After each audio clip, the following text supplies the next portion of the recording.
It seems a lot of people still struggle with super gliding in Apex Legends.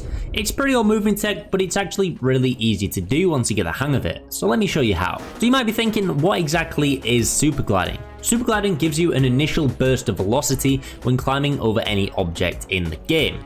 It's just pretty fun to do, and if you get it right, it allows you to jump certain gaps that you otherwise wouldn't be able to, getting to some pretty interesting places or just traversing around the map a lot faster. The good news is super gliding is actually easier on console because of the limited 60 frames per second.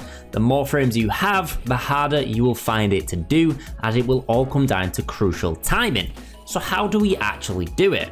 If you are playing on controller, the first thing I would recommend you do is change your settings. Personally, I find this much easier with auto sprint on, my crouch set to hold, and also my controller layout has evolved. You might be wondering why, but essentially we have to be pressing jump and crouch at the same time. On evolve, this makes it much easier as I'm not having to put my hands in awkward positions. I can simply just tap my LB button as well as my crouch on my thumbstick. If I'm trying to press X and circle at the same time, it's much harder while trying to control the direction I'm going in. If you have back paddles, you're in luck, as it will be even easier with your jump and crouch bounded to those. But I don't, I just play it on a standing controller. To Superglide, what we need to be doing is, as we are coming to the top of a climb, we need to push forward with our left thumbstick and then jump and hold crouch at the same time.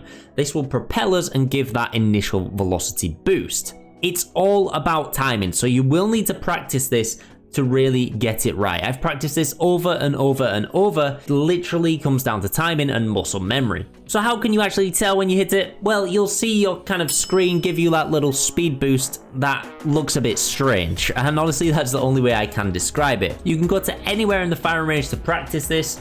As you can see, I do it in multiple places, and honestly you can then combine this with Wraith's Phase or Octane Stim to actually propel you a little further. You will just need to practice it over and over and really get down that timing.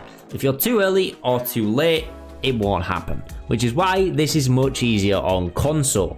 The limited frames gives you less opportunity to get it wrong, because you have less frames occurring on your screen, so the chances of hitting it are much higher. If you're playing on double these frames, it's going to be harder, and it will come down to having that split second of being able to do it. The easiest way is just literally practice. That's all I can say. You can try to get the timing right to best of your ability, but once you start getting it over and over, it will just become second nature. If you want to find out more Apex movement tips, you can click on the screen now. Thank you for watching, and I'll see you in the next one.